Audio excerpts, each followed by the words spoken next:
마가는 다른 복음서 기자들과 달리 복음서를 간단하게 간략하게 기록합니다. 그래서 마태복음 28장이나 되는 거에 비해서 16장밖에 되지 않습니다. 예수님의 출생, 성장, 또 시험 받으신 그런 것들도 생략하거나 간단하게 증언합니다. 그런데 예수님의 십자가 사건에 대해서는 하나도 빠지지 않고 분명하게 자세하게 다 기록을 하지요. 그 이유는 무엇입니까? 예수님의 십자가 사건은 실제였다, 사실이었다. 너무나 중요한 사건 아닙니까? 예수님이 십자가에서 매달려 왜 피 흘려 죽으셨습니까? 내 죄값을 다 치르기 위해서, 나를 구원하기 위해서 아니었습니까?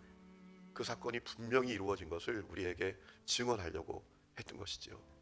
오늘 말씀을 봐도 34절에 보면 9시 오후 3시에 얼마나 큰 고통이 있으셨는지 엘리 엘리 라마 사박다니라고 외치셨다라고 했습니다. 번역하면 나의 하나님 나의 하나님 어찌하여 나를 버리시나이까 라고 외쳤다라는 것이죠. 여러분, 예수님은 십자가에 매달려 하나님께 버림을 받으셨습니다. 최고의 진노와 저주를 받으셨습니다. 여러분, 사람이 살아가면서 저주를 두려워합니다. 그런데 가장 큰 저주는 무엇입니까? 하나님과 분리되고 단절되는 것입니다. 사람이 여러분, 하나님 없이 살 수가 없습니다. 하나님 없이는 한순간도 존재할 수 없는 것이 사람이에요. 그래서 사람에게 주어지는 최고의 진노와 저주는 하나님께 버림받는 겁니다. 여러분, 예수님께서 그 저주를 다 받으셨다고 마가는 우리에게 소개하고 있습니다. 또 37절 말씀을 보니까 오후 3시가 되자 큰 소리를 지르시고 숨지셨다라고 했습니다. 여러분, 죽음을 맞으셨습니다. 죄값을 다 받으신 것입니다.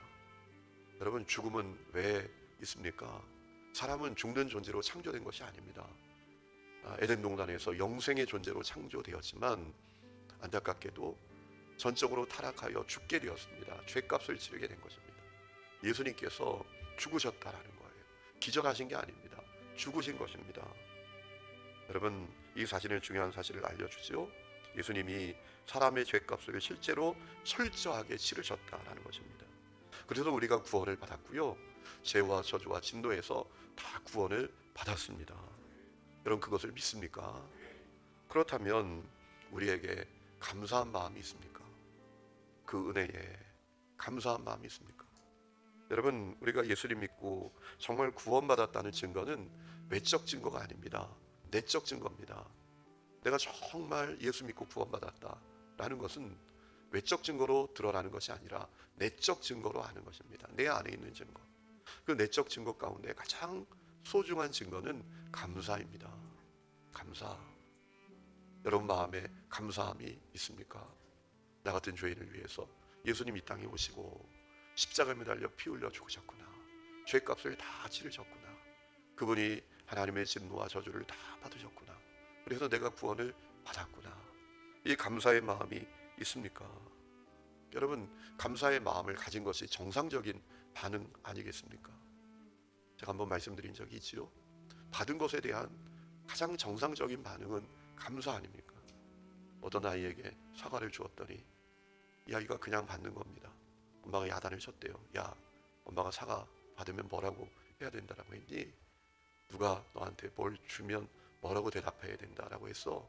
라고 했더니 이 아이가 까주세요 그랬대요. 감사합니다 라고 해야 되잖아요. 받은 것에 대한 정상적인 반응은 감사입니다. 우리가 예수 핏값으로 구원을 받았습니다. 할 수 없는 죄인이 구원을 받았습니다.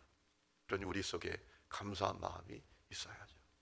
오늘 여러분 마음 잘 점검해 보세요. 감사한 마음이 있는지. 우리 삶이 쉽지 않죠. 이런저런 문제가 많죠. 고난이 많죠. 생각하지는 못했던 어려움도 불쑥불쑥 우리에게 다가와서 우리를 너무나 힘들고 어렵게 하죠. 그래도 여러분, 가장 중요한 것은 그 십자가의 은혜에 대한 감사의 마음이 우리에게 있는 것입니다. 그 은혜가 여러분에게 있기를 축원합니다. 38절에 보면 예수님이 십자가에 숨지셨을 때 성소 휘장이 위에서부터 아래까지 세로로 쫙 찢어졌다라고 했습니다. 여러분, 히브리서 10장 말씀을 보면 이 성소의 휘장이 예수님의 육체였다라고 우리에게 가르쳐주고 있습니다. 히브리서 10장 19절에 이런 말씀이 있습니다. 그러므로 형제들아 우리가 예수의 피를 힘입어 성소에 들어갈 담력을 얻었나니 그 길은 우리를 위하여 휘장 가운데로 열어놓으신 새로운 살 길이요 휘장은 곧 그의 육체니라 라고 했습니다. 이 휘장이 예수님의 육체라는 것이죠. 여러분, 예수님이 당신의 육체가 다 찢기는 고통을 받음으로 이루신 일이 있습니다. 우리가 하나님께 담대히 나아갈 수 있는 길을 열어놓으신 것입니다. 여러분, 이 성소 안에 뭐가 있습니까? 지성소가 성막이 있죠. 죄송합니다. 법궤가 있죠. 법궤. 이 법궤는 무엇입니까? 하나님이 임재하시는 거예요. 하나님의 임재 가운데로 여러분 대제사장 말고는 나갈 수가 없었어요.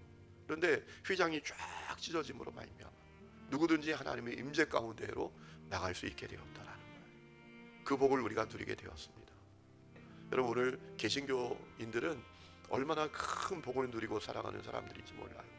과거에 가톨릭은 우리 일반인들에게 성경을 개방하지 않았어요. 성경을 그냥 라틴어로 읽었다고요. 그리고 사제가 알아듣지도 못하는 라틴어로 설교를 했다고요. 그러니 이제 예배를 드리러 와서도 도대체 무슨 얘기를 하는 건지, 성경에 무슨 얘기가 있는 건지 전혀 몰랐다고요. 그리고 여러분, 가톨릭이나 동방정교회 가면 그림이 그렇게 많은 거예요. 그림이 많은 이유가 뭐 예술적인 미를 드러내기 위해서 그림이 많은 이유가 아닙니다. 성경을 개방하지 않으니까 그냥 그림 보고 예수님이 저렇게 우리를 위해서 죽으셨구나, 무리를 걸으셨구나, 죽은 자를 살리셨구나, 그걸 보고 아는 거예요. 그런데 여러분, 우리는 개신교인들은 성경이 우리 말로 번역되고 또 우리도 사제의 도움 없이도 하나님께 담대히 나아갈 수 있는 그런 놀라운 복을 누리는 사람들이 아닙니까? 그렇다면 우리는 주님께 잘 나가고 있습니까? 기꺼이 나가고 있습니까? 여러분과 주님과의 관계는 친밀합니까? 여러분, 교회 다녀도 다 주님과 친밀한 게 아니더라고요. 어떤 사람들은 주님과 서먹한 관계를 갖고 있어요. 저는 여러분들이 은혜의 보좌 앞에 담대히 나가시기를 축원합니다. 기도하시기를 축복합니다. 말씀을 통해서 주님의 임재를 누릴 수 있기를 축원합니다. 주님과 깊이 교제하는 시간을 가지시기를 바랍니다. 우리가 지성소 그러기 위해서 하는 거잖아요. 주님과 깊은 관계와 교제를 누리는 복을 우리가 누려야 할 줄로 믿습니다. 오늘 말씀을 보면 또 하나 흥미로운 사실을 알 수 있는데, 예수님 십자가의 고난을 당하실 때 가까이 있던 자들은 다 떠났다라는 겁니다. 의외의 인물들이 예수님의 십자가 사건이 얼마나 중요한 사건인지, 예수님이 얼마나 소중하고 놀라운 분이신지를 증언하는 사람들이 되었다라는 것입니다.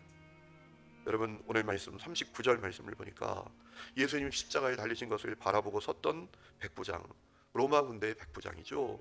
그가 고백합니다. 이 사람은 진실로 하나님의 아들이었다. 42절에 보면 공회원, 사내들인 의회 의원이었던 요셉이라는 사람이 당당하게 빌라도에게 가서 죽은 예수님의 시신을 내어달라라고 합니다. 누가복음 말씀을 보면 그는 예수님을 죽이는 결정에 동의하지 않았던 사람이다 라고 우리에게 증언하고 있지 않습니까? 그리고 자기가 준비한 무덤에 예수님을 장례 치렀다 라고 알려주고 있습니다. 이 말씀을 통해서 중요한 사실을 깨닫게 됩니다. 참신앙은 모든 것이 순조롭고 평안할 때가 아니라 고난이 왔을 때, 위기가 왔을 때, 어려울 때 드러나게 된다라는 것입니다. 여러분, 여러분의 신앙은 어떤 신앙입니까? 참신앙입니까? 여러분, 진짜 신앙은 모든 것이 평안할 때 드러나는 게 아닙니다. 주님을 위해서 십자가를 져야 될 때, 고난을 겪어야 될 때, 어려움을 겪어야 할 때 그의 신앙이 분명하게 드러나는 거예요. 바람이 불지 않으면 다 실한 열매들처럼 보일 뿐입니다. 그런데 엄청난 비바람이 몰아치면 이게 실한 열매구나, 이게 다 드러나는 것입니다. 오늘도 여러분, 고난이 많습니다. 그저 설렁설렁 교회 다니려면 그렇지 않지만 우리가 주님을 위해서 충성되게 주님 따라가려면 고난이 많습니다. 직장에서도 신실한 믿음의 사람으로 살려면 때로는 왕따도 당합니다. 고난도 당합니다. 그런데 그때 진짜 믿음이 드러나는 것입니다. 여러분에게 그 은혜가 있기를 주의 이름으로 축원합니다.